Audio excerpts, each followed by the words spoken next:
చెన్నై చెపాక్ స్టేడియంలో CSK team ఒక revenge మ్యాచ్కి సిద్ధమైంది. ఈరోజు లక్నో సూపర్ జైంట్స్ టీంతో ఒక ఆల్ ఇంపార్టెంట్ మ్యాచ్ ఆడబోతున్నారు. ఈ మ్యాచ్ అయితే రెండు టీంలకు చాలా అంటే చాలా ఇంపార్టెంట్. ఎందుకంటే ప్రజెంట్ వీళ్ళ పొజిషన్ చూడండి. సిఎస్కే టీం ఎగ్జాక్ట్లీ 8 పాయింట్స్తో ఉన్నారు అండ్ లక్నో టీం కూడా 8 పాయింట్స్తోనే ఉన్నారు. మెయిన్లీ రెండు teams equal number of matches ఆడారు. సో దీన్ని బట్టి చూసుకుంటే ఈ మ్యాచ్లో గెలిచిన టీంకి ఆ ప్లే ఆఫ్ రేస్లో ఎడ్జ్ అనేది దొరుకుతుంది. మెయిన్లీ రోజు ఎవరైతే గెలుస్తారో వాళ్ళకి టాప్ 4లో పొజిషన్ బాగా గట్టిగా ఫిక్స్ అవుతుంది. అట్లీస్ట్ వాళ్ళు నెక్స్ట్ మ్యాచెస్ ఆడే వరకు అయినా సరే ఆ టాప్ 4 పొజిషన్లో ఉంటారు ఈ రోజు మ్యాచ్లో గెలిస్తే. సో ఈ మ్యాచ్ అయితే డెఫినెట్లీ ప్లే ఆఫ్ రేస్లో చాలా పెద్ద కీ రోల్ ప్లే చేయబోతుంది.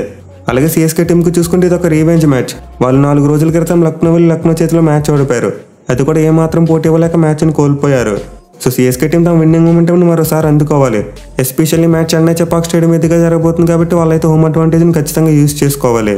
సో లాస్ట్ ఇయర్ గ్రౌండ్లో మ్యాచ్ జరిగినప్పుడు అయితే లక్నో వాళ్ళు మంచి కాంపిటీషన్ ఇచ్చారు. సిఎస్కే టీం 217 రన్స్ కొట్టినప్పటికీ లక్నో వాళ్ళు కూడా 205 రన్స్ కొట్టారు చేజింగ్లో. And also Lucknow team previous మ్యాచ్లో సిఎస్కే టీం ఓడించారు కాబట్టి వాళ్ళు కూడా మ్యాచ్లోకి చాలా కాన్ఫిడెన్స్తో వస్తారు. ఈవెన్ రెండు జట్ల మధ్య హెడ్ స్టాట్స్ చూసుకున్న లక్నో వాళ్ళకి ఎడ్జ్ ఉంది.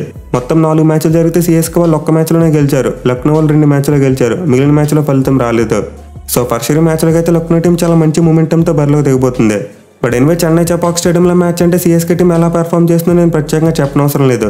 ఈ ఏడాది వాళ్ళు ఈ గ్రౌండ్లో ఆడిన 3కు 3 మ్యాచ్లు కూడా గెలిచేశారు. అలాగే ఓవరాల్గా చూసుకుని గ్రౌండ్లో సిఎస్కే టీంకి అద్భుతమైన రికార్డు ఉంది. సో డెఫినెట్లీ మనమైతే ఈ మ్యాచ్లో రెండు జట్ల మధ్య ఒక మంచి క్లోజ్ కాంటెస్ట్ చూసే అవకాశాలు ఉన్నాయి. ఇక ఈ మ్యాచ్ ఆడబోయే చెన్నై చెపాక్ స్టేడియం యొక్క పిచ్ రిపోర్ట్ చూసుకుంటే చాలా వరకు స్లో వికెట్. ఎస్పెషల్లీ లాస్ట్ మ్యాచ్లో కేకేఆర్ టీం ఈ గ్రౌండ్ మీద 140+ స్కోర్ కూడా కొట్టలేకపోయింది. సో ఈ గ్రౌండ్లో ఫస్ట్ 2 మ్యాచ్లో డీసెంట్ స్కోర్ వచ్చినప్పటికీ ఆ తర్వాత చూసుకుంటే మాత్రం స్కోరింగ్ రేట్ బాగా పడిపోయింది. మెయిన్లీ వింటేజ్ స్టైల్లో చెపాక్ పిచ్ స్పిన్ బౌలర్స్కి అనుకూలించడం స్టార్ట్ చేసింది. సో మరోసారి అయితే మనం స్పిన్నర్స్కి అనుకూలించే ఒక స్లో వికెట్ని ఎక్స్పెక్ట్ చేయవచ్చు. మెయిన్లీ లక్నో పవర్ హిట్టర్స్ని కంట్రోల్ చేయాలంటే సిఎస్కే దగ్గర ఉన్న బెస్ట్ వెపన్ వాళ్ళు స్పిన్ బౌలింగ్ తట్టుకోవడమే. సో నాకు తెలిసి మోస్ట్ లైక్లీ ఈ మ్యాచ్ కోసం కూడా ఒక స్పిన్ వికెట్ని తయారు చేసే అవకాశాలు ఎక్కువగా ఉన్నాయి. ఇక ఈ గ్రౌండ్ యొక్క స్టాట్స్ చూసుకుంటే ఇప్పటివరకు మొత్తం 79 ఐపీఎల్ మ్యాచెస్ జరిగాయి. అండ్ ఈ 79 మ్యాచ్లో ఫస్ట్ బ్యాటింగ్ చేసిన టీం 47 మ్యాచ్లో గెలిస్తే చేస్ చేసిన టీమ్స్ 32 మ్యాచ్లో మాత్రమే గెలిచాయి. అలాగే గ్రౌండ్లో first innings average score 164 runs. So హిస్టారికల్గా చూసుకుంటే గ్రౌండ్లో ఫస్ట్ బ్యాటింగ్ చేసిన టీంకి చాలా అడ్వాంటేజ్ కనిపిస్తుంది. బట్ ఏడాది మాత్రం ఈ గ్రౌండ్లో ఆడిన 3 మ్యాచ్లో 2 సార్లు చేస్ చేసిన టీమ్సే గెలిచాయి. ఎస్పెషల్లీ ఫస్ట్ బ్యాటింగ్ చేసినప్పుడు 200 కంటే ఎక్కువ రన్స్ కొడితే ఈ గ్రౌండ్లో సేఫ్గా మారుతుంది. సో గత 2 ఏళ్ళుగా చూసుకుంటే చెపాక్ స్టేడియం డ్యూ ఫ్యాక్టర్ వల్ల ఏంటో తెలియదు కానీ చేజింగ్కి బాగా అనుకూలిస్తుంది. దీంతో మరోసారి మోస్ట్ లైక్లీ టాస్ గెలిచిన కెప్టెన్ ముందుగా ఫీల్డింగే తీసుకోవచ్చు. ఇక టీమ్స్ విషయానికి వస్తే సిఎస్కే టీం తమ లాస్ట్ మ్యాచ్లో బోత్ బ్యాటింగ్ అండ్ బౌలింగ్ రెండింటిలో కూడా స్ట్రగుల్ అయ్యారు. మెయిన్లీ వాళ్ళ ఓపెనర్ రచిన్ రవీంద్ర ఫామ్ను కోల్పోయాడు. అలాగే సిఎస్కే టీం సెకండ్ ఓపెనర్గా రుతురాజ్ని కాకుండా రహానేని యూజ్ చేస్తున్నారు. సో సిఎస్కే టీం టాప్ ఆర్డర్లో ఎక్స్పెరిమెంట్స్ అయితే ఆపాలి. మళ్ళీ వాళ్ళ స్టార్టింగ్ గేమ్ ప్లాన్కి వచ్చేయాలి. ఇక మిడిల్ ఆర్డర్లో చూసుకుంటే CSK team most likely Dube మీద ఎక్కువగా డిపెండ్ అవుతున్నారు. లాస్ట్ మ్యాచ్లో అతను ఫెయిల్ అయ్యాడు. ఆ టీంకు భారీ స్కోర్ రాలేదు. ఈవెన్ చివరిలో ఎంఎస్తోని గట్టిగా ఫినిష్ చేసినా సరే ఆ టీంకి మంచి స్కోర్ రాలేదు. సో సిఎస్కే టీంకి అయితే మిడిల్ ఓవర్స్లో ఎప్పుడైతే దుబే సరిగ్గా ఆడట్లేదో ఆ టీం భారీ స్కోర్ కొట్టలేకపోతుంది.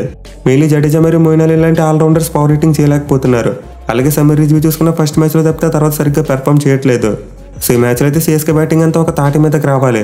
మెయిన్లీ చివరిలో ఎంఎస్తోని ఫినిషింగ్ టచెస్ వాళ్ళకి యూజ్ అవ్వాలంటే స్టార్టింగ్లో వచ్చే బ్యాట్స్మెన్ ఎక్కువ రన్స్ కొట్టాలి. అలా కాకుండా ప్రతి మ్యాచ్లో దుబే మరియు ధోని మీద డిపెండ్ అవుతామంటే కష్టం. ఇక వాళ్ళ బౌలింగ్ విషయానికి వస్తే లాస్ట్ మ్యాచ్లో ఒక సర్ప్రైజింగ్ చేంజ్ చేశారు. అదేంటంటే షార్దుల్ ఠాకూర్ని పక్కన పెట్టి దీపక్ చార్ని తీసుకొచ్చారు. బట్ ఈ మూవ్ వర్కౌట్ కాలేదు. సో సిఎస్కే టీం పవర్ ప్లేలో ఒక స్పెషలిస్ట్ బౌలర్ కోసం దీపక్ చార్ వైపుకి వెళ్ళారు. కానీ ఆ టీం పవర్ ప్లే కాదు కదా 10 ఓవర్స్ అయ్యే వరకు ఒక వికెట్ కూడా తీయలేకపోయింది. సో నాకు తెలిసి వాళ్ళు ఈ మ్యాచ్లో షార్దుల్ ఠాకూర్ని తిరిగి తీసుకొస్తారు అనుకుంటున్నా. మెయిన్లీ నికోలస్ పురాన్ని 5 టైమ్స్ అవుట్ చేస్తే రాహుల్ను 2 టైమ్స్ అవుట్ చేశాడు. సో మేబీ మ్యాచ్లో దీపక్ చార్ ప్లేస్లోనో లేకపోతే సమీర్ రిజ్వీ ప్లేస్లోనో షార్దుల్ ఠాకూర్ వచ్చే అవకాశాలు ఉన్నాయి. ఇక మిగతా పేసర్స్ విషయానికి వస్తే మంచి ఫామ్లోనే ఉన్నారు. ఒక లాస్ట్ మ్యాచ్లోనే కొంచెం అటు ఇటు అయ్యింది. బట్ ఎనిమిది మ్యాచ్లో సిఎస్కే స్ట్రెంత్ మాత్రం వాళ్ళ స్పిన్ బౌలింగే. ఎందుకంటే చివరిగా చెపాక్లో మ్యాచ్ అన్నప్పుడు జడేజా ఒక మ్యాచ్ విన్నింగ్ స్పెల్ వేశాడు. సో మరోసారి అతని మీద ఖచ్చితంగా చాలా హోప్స్ ఉంటాయి. అలాగే సెకండ్ స్పిన్నర్గా ఆడబోయే మొయిన్ అలీ కూడా చాలా కీలకం కాబోతున్నాడు. మెయిన్లీ లాస్ట్ ఇయర్ లక్నోతో మ్యాచ్ జరిగినప్పుడు మొయిన్ అలీ 3 వికెట్స్ తీసుకున్నాడు. సో ఈ స్పిన్ డో అయితే మరోసారి కీలకం కాబోతుంది. ఇన్ఫాక్ట్ ఈ మ్యాచ్లో ఒక ఎక్స్ట్రా స్పిన్నర్ కోసం సిఎస్కే టీం ముస్తాఫిజుర్ రహమాన్ పక్కన పెట్టి తీక్షణాన్ని తీసుకున్నామని మ్యాచ్ అవసరం లేదు. సో సిఎస్కే బ్యాటింగ్ యూనిట్లో పెద్దగా మార్పులు జరగకపోయినా బౌలింగ్ యూనిట్లో మాత్రం 1-2 మార్పులు ఖచ్చితంగా జరిగే అవకాశాలు ఉన్నాయి. ఇక లక్నో టీం విషయానికి వస్తే వాళ్ళు definitely high on confidence. Especially సీజన్లో కేఎల్ రాహుల్ దగ్గర నుండి ఒక పెద్ద ఇన్నింగ్స్ రావట్లేదు అనుకున్నాం. బట్ లాస్ట్ మ్యాచ్లో ఒక మ్యాచ్ విన్నింగ్ పెర్ఫార్మెన్స్ ఇచ్చాడు. అలాగే వాళ్ళ బౌలర్స్ కూడా గత మ్యాచ్లో కలిసికట్టుగా రాణించారు.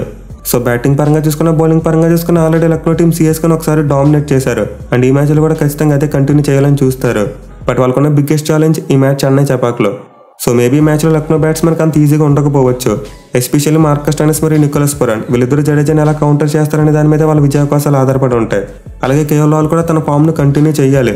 అతను సిఎస్కే ఆడిన చివరి 8 మ్యాచ్లో 4 50s కొట్టాడు. బట్ సాడ్ థింగ్ ఏంటంటే కేఎల్ రాహుల్కి గ్రౌండ్లో మంచి రికార్డ్ లేదు. 3 మ్యాచ్లో కేవలం 80 రన్స్ మాత్రమే కొట్టాడు, అది కూడా 126 స్ట్రైక్ రేట్తో. సో ఈ పిచ్ మీద అయితే లక్నో బ్యాట్స్మెన్కు బ్యాటింగ్ అనేది అంత ఈజీగా ఉండకపోవచ్చు. ఇక వీళ్ళ బౌలింగ్ విషయానికి వస్తే వీళ్ళ స్పిన్ అటాక్ కూడా చాలా స్ట్రాంగ్గా ఉంది. మెయిన్లీ కృణాల్ పాండ్యా మరియు రవి బిష్ణోయ్ లాస్ట్ మ్యాచ్లో బాగా బౌలింగ్ చేశారు. సో వాళ్ళు ఇప్పుడు చపాక్ పిచ్ మీద కాబట్టి ఇంకా ఎఫెక్టివ్గా ఆడే అవకాశాలు ఉంటాయి. మెయిన్లీ కృణాల్ పాండ్యా లాంటి లెఫ్ట్ ఆర్మ్ స్పిన్నర్ జడేజానే ఈ పిచ్ మీద కీ రోల్ ప్లే చేయగలడు. పైగా అతనికి సిఎస్కే టీం మీద చాలా మంచి రికార్డు కూడా ఉంది. సో లక్నో టీం అయితే ఖచ్చితంగా వాళ్ళ స్పిన్ అటాక్ మీద మరోసారి గట్టిగా ఆశలు పెట్టుకుంటారు. ఇక పేస్ బౌలింగ్ విషయానికి వస్తే యష్ ఠాకూర్ మరియు మోషన్ ఖాన్ మంచిగానే బౌలింగ్ చేస్తున్నారు. ఇక వాళ్ళతో పాటు ఇప్పుడు సీనియర్ బౌలర్ మ్యాట్ హెన్రీ కూడా టీంతో జాయిన్ అయ్యాడు. సో లాస్ట్ మ్యాచ్లో అతను రన్స్ ఇచ్చినప్పటికీ అతని ఎక్స్పీరియన్స్ ఖచ్చితంగా ప్లేలోకి వస్తుంది. మెయిన్లీ ఈ మ్యాచ్ కూడా లక్నో టీంకి మయాంక్ యాదవ్ అందుబాటులో లేడు. సో మోస్ట్ లైక్లీ మ్యాచ్ కోసం లక్నో టీం ప్లేయింగ్ లెవెల్ అలాంటి మార్పులు జరగకపోవచ్చు. ఒకవేళ వాళ్ళు ఏదైనా చేంజ్ చేయాలనుకుంటే ఇంపాక్ట్ ప్లేయర్కి ఒక ఎక్స్ట్రా స్పిన్నర్ని తీసుకొస్తారు. ఎం సిద్ధార్థను లేకపోతే అమిత్ మిశ్రాను తీసుకొచ్చే ఛాన్సెస్ ఉంటాయి. Anyway end of the day చూసుకుంటే సిఎస్కే టీం ఖచ్చితంగా ఈ గ్రౌండ్లో తమ హోమ్ అడ్వాంటేజ్ని యూజ్ చేసుకోవాలని చూస్తారు. అండ్ దీంతో ఈ మ్యాచ్లో అయితే సిఎస్కే వాళ్ళే ఫేవరెట్స్గా బరిలోకి దిగుతారు కూడా. బట్ ఎనివే లక్నో దగ్గర సిఎస్కే టాక్టిక్స్ని తిప్పుకోవగలిగే టీం ఉంది. మెయిన్లీ వాళ్ళు జడేజాకి వికెట్స్ ఇవ్వకుండా బ్యాటింగ్ చేయగలిగితే ఖచ్చితంగా డామినేట్ చేసే అవకాశాలు ఉంటాయి.